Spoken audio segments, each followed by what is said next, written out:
आज हम टेरिफायर मूवी के दूसरे पार्ट को समझेंगे। अगर आपने पहला भाग नहीं देखा है तो लिंक डिस्क्रिप्शन में है, उसे जरूर देख लें ताकि कहानी का मजा दोगुना हो जाए। मूवी की शुरुआत उसी अस्पताल से होती है जहां आर्ट ने डॉक्टर पर जानलेवा हमला किया है। डॉक्टर बुरी तरह जख्मी है और मौत के करीब होने के बावजूद हिम्मत जुटाकर जमीन पर रेंगते हुए टेबल तक पहुंचता है ताकि फोन उठा सके। आर्ट एक शैतानी मुस्कान के साथ उसके पीछे आ रहा है। डॉक्टर पुलिस को फोन तो लगा लेता है पर असहनीय दर्द के कारण उसके मुंह से आवाज नहीं निकलती। तभी आर्ट आईने में खुद को देखता है और अपने ही खून से शीशे पर अपना नाम आर्ट लिखता है। वो पास ही पड़ा एक हथौड़ा उठाता है और डॉक्टर के सिर पर पूरी ताकत से वार करता है, जिससे उसका सिर फट जाता है। दरिंदगी दिखाते हुए आर्ट अपनी उंगलियों से डॉक्टर की एक आंख निकालता है और अपनी खराब हो चुकी आंख की जगह उसे फिट कर लेता है। वो जोर जोर से हंसते हुए फिर से हथौड़ा उठाता है और डॉक्टर के चेहरे को तब तक कुचलता रहता है जब तक उसकी मौत नहीं हो जाती। अस्पताल से बाहर निकलते ही आर्ट की नजर पास से गुजरती पुलिस की गाड़ियों पर पड़ती है। वो सीधा एक लॉन्ड्री शॉप पहुंचता है जहां वॉचमैन सो रहा होता है। वो चुपचाप अपने खून से सने कपड़े उतारकर वॉशिंग मशीन में डाल देता है और नग्न अवस्था में बैठकर अखबार पढ़ने लगता है। अखबार में अपनी ही की हुई हत्याओं की खबर देखकर वो खिलखिलाकर हंसने लगता है। तभी उसे अपने पीछे एक छोटी बच्ची दिखाई देती है जो बिल्कुल उसी की तरह जोकर के लिबास में है और उतनी ही डरावनी लग रही है। दोनों एक दूसरे को देखकर खुश होते हैं और साथ में खेलने लगते हैं। तभी वॉचमैन की नींद खुलती है पर उसे वहां आर्ट के अलावा कोई नहीं दिखता। असल में वो डरावनी बच्ची सिर्फ आर्ट का एक भ्रम है जो सिर्फ उसे ही दिखाई दे रही है। अगले ही पल हम देखते हैं कि आर्ट अपने कपड़े बदलकर वहां से निकल रहा है, लेकिन जाने से पहले उसने उस वॉचमैन को भी मौत के घाट उतार दिया है।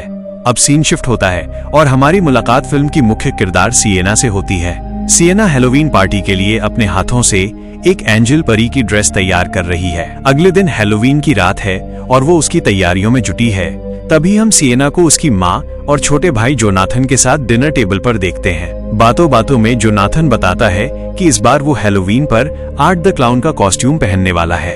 ये सुनकर उसकी माँ और सिएना उसे तुरंत मना कर देते हैं। वे उसे समझाते हैं कि आर्ट कोई आम जोकर नहीं बल्कि एक दरिंदा है जिसने पिछले साल कई मासूमों को बेरहमी से मारा था। डिनर के बाद सिएना अपनी माँ की मदद करते हुए जिक्र करती है कि जोनाथन की हरकतें अजीब होती जा रही हैं और उसकी बातें किसी सीरियल किलर जैसी लगती हैं।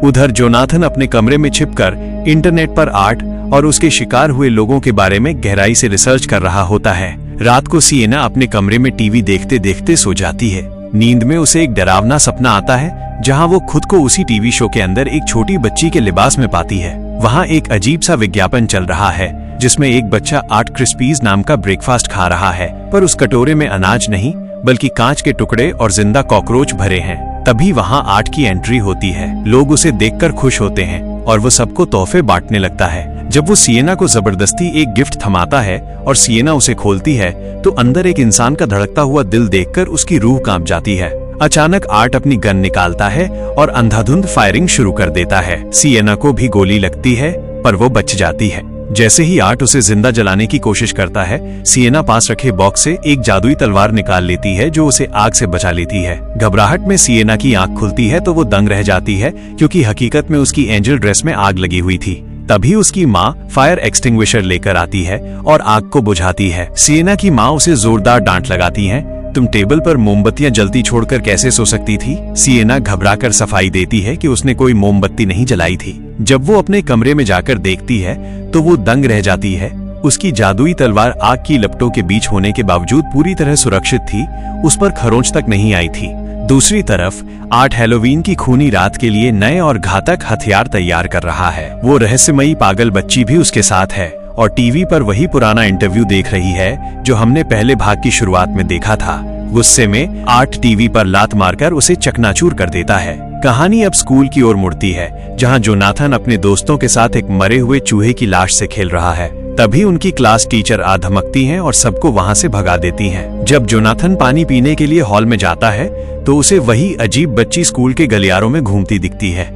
ये संकेत था कि आर्ट द क्लाउन भी स्कूल की चहारदीवारी के भीतर ही है। जोनाथन जैसे ही मुड़ता है वो देखता है कि आर्ट और वो बच्ची उसी मरे हुए चूहे के साथ खेल रहे हैं। आर्ट उस सड़ी हुई लाश को जोनाथन की ओर उछालता है जिससे खून के छींटे जोनाथन के कपड़ों पर गिर जाते हैं। जोनाथन वहां से भागता है और रास्ते में अपनी टीचर से टकरा जाता है। टीचर उसे टोकती हैं, पर वो अनसुना कर स्कूल से बाहर निकल जाता है। टीचर जब उस चूहे की लाश को देखती हैं, तो उन्हें यकीन हो जाता है कि ये जोनाथन की ही हरकत है, जिसके बाद उसे स्कूल से सस्पेंड कर दिया जाता है। घर पहुंचने पर जोनाथन की मां आग बबूला हो जाती हैं और उसे कमरे में बंद होने का आदेश देती हैं। इधर सिएना कॉलेज में अपनी सहेलियों के साथ बैठी है। उसकी एक सहेली विक्टोरिया के बारे में बताती है कि कैसे उसने टीवी होस्ट की आंखें निकालकर उसकी जान ले ली। ये सुनकर सिएना की तबीयत बिगड़ने लगती है। वो अपनी सहेलियों को कल रात के उस खौफनाक सपने और अपनी जलती हुई ड्रेस के बारे में बताती है। वो सहमी हुई है क्योंकि उसे लगता है कि आर्ट अब हकीकत में उसके करीब आ रहा है।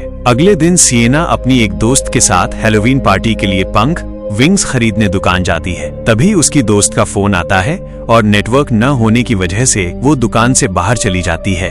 बाहर निकलते ही उसकी टक्कर आर्ट से होती है, पर वो उसे कोई साधारण जोकर समझकर सॉरी बोलकर निकल जाती है। दुकान के अंदर सिएना अभी भी खरीदारी कर रही है, तभी उसकी नजर आर्ट पर पड़ती है। वो उसे ही टकटकी लगाए देख रहा है और उसके चेहरे पर वही डरावनी स्थिर मुस्कान है। सिएना आर्ट को दुकान में देखकर बुरी तरह घबरा जाती है। वो तुरंत नीचे काउंटर पर आती है ताकि पंखों के पैसे देकर वहाँ से जल्द निकल सके, लेकिन तभी उसे याद आता है कि उसका बैग ऊपर रह गया है। इससे पहले कि वो कुछ करे, आर्ट खुद उसका बैग लाकर टेबल पर रख देता है। वो अजीबोगरीब हरकतें करते हुए फनी चश्मा पहनकर सिएना को दिखाने लगता है। काउंटर पर खड़ा लड़का ये सब देख रहा होता है। आर्ट अचानक सिएना के पास आकर जोर से हॉर्न बजाता है, जिससे सिएना सहम जाती है। काउंटर वाला लड़का आर्ट को इसके लिए डांटता है। सिएना बिना वक्त गवाए वहां से अपने घर की ओर भागती है। सिएना के जाने के बाद आर्ट दुकान का ओपन बोर्ड पलटकर क्लोज्ड कर देता है। वो काउंटर पर जाकर वही हॉर्न खरीदने का नाटक करता है। जब कर्मचारी उससे पैसे मांगता है तो आर्ट पैसे निकालने के बजाय अपने बैग से खून से सने हथियार टेबल पर सजाने लगता है। कर्मचारी पुलिस बुलाने की धमकी देता है तो आर्ट उसे पैसे थमा देता है। फिर भी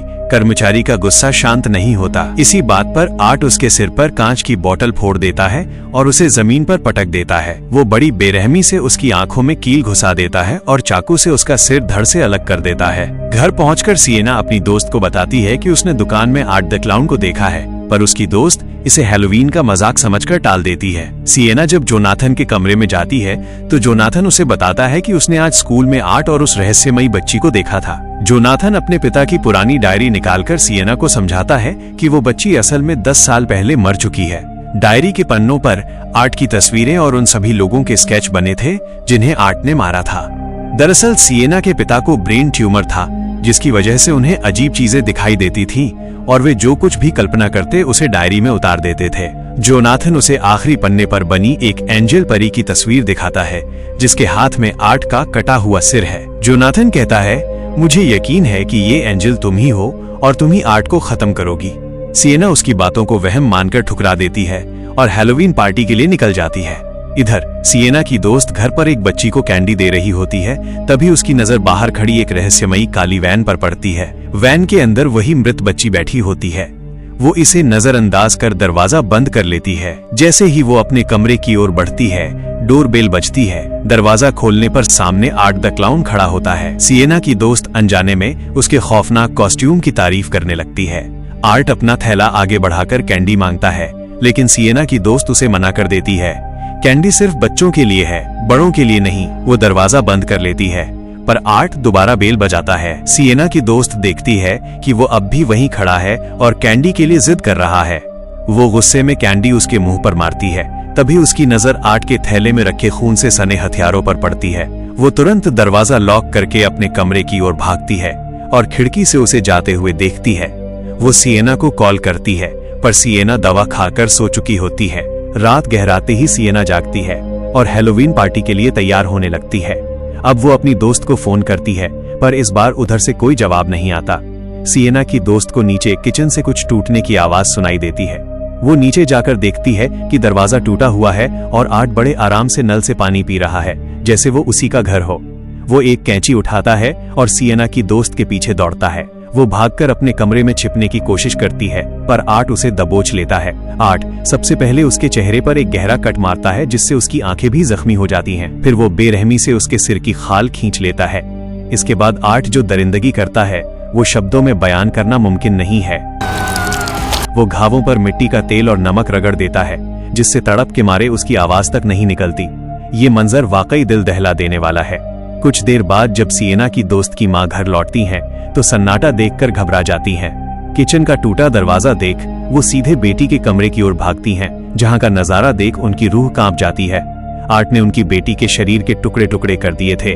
उनकी चीखें सुनकर आर्ट को एक अलग ही सुकून मिलता है और वो उन्हें भी मौत के घाट उतार देता है। अगले सीन में आर्ट बच्चों को एक कटे हुए सिर के अंदर से कैंडी बांट रहा होता है। वो सिर किसी और का नहीं बल्कि सिएना की दोस्त की माँ का है। मासूम बच्चों को लग रहा है कि ये कोई नकली मास्क है, पर हकीकत कुछ और ही है। इधर सिएना अपनी माँ को अपना एंजल कॉस्ट्यूम दिखाकर पार्टी के लिए निकल जाती है। पार्टी में उसके सभी दोस्त मौजूद हैं, सिवाय उसकी बेस्ट फ्रेंड के। वो उसे बार बार कॉल करती है पर कोई जवाब नहीं मिलता। उसकी दूसरी सहेली उसे समझाती है कि आज की रात टेंशन न ले और एंजॉय करे, जिसके बाद वे सब डांस करने लगते हैं। घर पर जोनाथन अकेला है क्योंकि उसकी माँ ने उसे सजा के तौर पर पार्टी में जाने से मना किया था। बाद में उसकी माँ उसे सुबह की डांट के लिए सॉरी बोलती है, पर जोनाथन अब भी अपनी बातों पर अड़ा हुआ है। जोनाथन अपनी माँ को पिता की वो पुरानी डायरी दिखाता है, जिससे तंग आकर उसकी माँ उस डायरी को फाड़ देती है। जोनाथन बदतमीजी पर उतर आता है, जिसके जवाब में उसकी माँ उसे एक थप्पड़ जड़ देती है। गुस्से में भरा जोनाथन घर से बाहर निकल जाता है। तनाव में डूबी माँ खुद को संभालने के लिए ड्रिंक करने लगती हैं। तभी उन्हें गैराज से अजीब आवाजें आती हैं। वहां जाकर वो देखती हैं कि उनकी कार टॉयलेट पेपर और शेविंग क्रीम से गंदी की गई है और शीशे पर भद्दी गालियां लिखी हैं। उन्हें लगता है कि ये जोनाथन की करतूत है। वो सिएना को कॉल करती हैं, पर पार्टी के शोर में सिएना कुछ सुन नहीं पाती। जैसे ही माँ कार का शीशा साफ करती हैं, अंदर आर्ट द क्लाउन बैठा मिलता है। पलक झपकते ही आर्ट शॉटगन से उनकी खोपड़ी उड़ा देता है। उधर घर से दूर भाग रहे जोनाथन को सड़क पर आर्ट की वही पुरानी वैन दिखती है, जिसके अंदर से वो मृत बच्ची उसे घूर रही होती है। डर के मारे जोनाथन वापस घर भागता है, पर वहाँ डाइनिंग टेबल पर अपनी माँ की कटी हुई लाश देख उसके होश उड़ जाते हैं। आर्ट बड़े इत्मीनान से किचन में खाना बनाकर लाता है और माँ की लाश के सामने परोसकर जबरदस्ती उनके खुले हुए सिर के अंदर खाना ठूंसने लगता है। वो जोनाथन को एक इंजेक्शन लगाकर बेहोश कर देता है और सिएना की वो जादुई तलवार भी अपने साथ ले जाता है। पार्टी में सिएना को अचानक वही डरावनी बच्ची दिखती है, जिसे देख वो चीखने लगती है। उसकी तबीयत बिगड़ने पर उसकी दोस्त उसे घर ले जाने लगती है। तभी सिएना के फोन पर जोनाथन की आवाज में एक कॉल आता है कि वो द टेरिफायर नाम के हंटेड हाउस भूतिया घर में फंस गया है। उधर जोनाथन की आंख खुलती है तो वो खुद को उसी विक्षिप्त बच्ची के सामने पाता है। तभी हम सिएना के दो दोस्तों को देखते हैं जो एक दूसरे को किस कर रहे होते हैं। तभी वो लड़का टॉयलेट करने बाहर आता है, जहां आर्ट अचानक आकर लड़के पर हमला कर उसके निजी अंग काट देता है। सिएना की दोस्त जान बचाकर कार्निवल के वॉशरूम में छिपती है, पर वहां चारों तरफ खून बिखरा होता है। आर्ट वहां पहुंचकर उसके चेहरे पर तेजाब एसिड फेंक देता है और उसका दिल निकालकर खाने लगता है। सिएना जब वहां पहुंचती है तो अपनी दोस्त की ये हालत देख फूट फूट कर रोने लगती है। आर्ट वहीं खड़ा मुस्कुरा रहा होता है। सिएना जोनाथन को बचाने के लिए आर्ट से भिड़ जाती है, पर आर्ट उसे बुरी तरह पीटकर बेहोश कर देता है। वो जोनाथन के चेहरे पर ब्लेड से कट लगाता है। तभी सिएना होश में आकर आर्ट पर हमला करती है। दोनों भाई बहन कार्निवल के भूल भुलैया में भागते हैं, पर आर्ट फिर से उन्हें घेर लेता है। सिएना का शरीर जख्मों से छलनी हो चुका है, पर वो हिम्मत नहीं हारती और एक लोहे की रॉड आर्ट के सिर के पार कर देती है। आर्ट फिर से उठता है और सिएना का गला दबाने लगता है। तभी जोनाथन आर्ट को गोली मार देता है। अंत में सिएना को अपनी माँ की आवाज सुनाई देती है, पर जोनाथन चिल्लाता है, वो माँ नहीं, वही पागल बच्ची है। वो बच्ची सिएना को एक भयानक फ्लैशबैक दिखाती है कि कैसे उन्होंने उसकी माँ को मारा था। सिएना टूट जाती है। इसी बीच आर्ट जोनाथन को एक काल कोठरी में ले जाता है। सिएना उसे ढूंढते हुए पहुंचती है तो आर्ट उसे बेसमेंट में धकेल देता है और उसकी पीठ में वही जादुई तलवार घोंप देता है। सिएना का शरीर बेदम हो जाता है और वो अपनी ही यादों और सपनों की एक काल्पनिक दुनिया में गिर जाती है। सिएना उस जादुई दुनिया में गिरते ही पानी से भरे एक विशाल टैंकर में जा गिरती है। दम घुटने के कारण उसकी मौत हो जाती है। दूसरी तरफ आर्ट बड़ी बेरहमी से जोनाथन को जिंदा खा रहा होता है और जैसे ही जोनाथन की आंखें खुलती हैं, वो दर्द से चीखने लगता है। जोनाथन की चीख सुनते ही वो जादुई तलवार अचानक चमकने लगती है और उसमें से एक दिव्य रोशनी निकलती है। ये रोशनी सिएना के सारे जख्म भर देती है और उसे दोबारा जिंदा कर देती है। सिएना की आंखों में अब प्रतिशोध की आग है। वो टैंकर से बाहर निकलती है और बिजली की फुर्ती से तलवार उठाकर आर्ट पर जोरदार हमला करती है। वो एक ही वार में आर्ट का सिर धड़ से अलग कर देती है। आखिरकार आर्ट द क्लाउन का खौफनाक अंत हो जाता है। सिएना अपने भाई जोनाथन को सहारा देकर वहां से सुरक्षित बाहर निकाल ले जाती है। कहानी यहाँ खत्म नहीं होती। अगले सीन में हम एक मेंटल हॉस्पिटल पागल खाना देखते हैं, जहाँ विक्टोरिया को कैद करके रखा गया है। उसका चेहरा पहले से भी कहीं ज्यादा डरावना और विकृत हो चुका है। चौंकाने वाली बात यह है कि विक्टोरिया गर्भवती प्रेग्नेंट है, लेकिन वो बच्चा किसका है ये एक रहस्य बना रहता है। अचानक विक्टोरिया अस्पताल के अंदर ही बच्चे को जन्म देती है। उसकी भयानक चीखें सुनकर जब एक नर्स दौड़कर कमरा खोलती है तो उसके पैरों तले जमीन खिसक जाती है। विक्टोरिया ने किसी बच्चे को नहीं बल्कि आर्ट द क्लाउन के जिंदा सिर को जन्म दिया है। वो पागलों की तरह उस सिर को चाट रही होती है। इससे साफ हो जाता है कि विक्टोरिया के शरीर में अब उसी दुष्ट बच्ची की आत्मा समा चुकी है और आर्ट एक बार फिर मौत का तांडव शुरू करने के लिए वापस लौट आया है। तो दोस्तों, ये था टेरिफायर 2 का पूरा रोमांचक सफर। अगर आपको ये एक्सप्लेनेशन पसंद आया हो तो वीडियो को लाइक जरूर करें और चैनल को सब्सक्राइब करना न भूलें। अगर आप चाहते हैं कि मैं टेरिफायर 3 की कहानी भी लेकर आऊं तो कमेंट्स में जरूर बताएं। मिलते हैं अगली वीडियो में।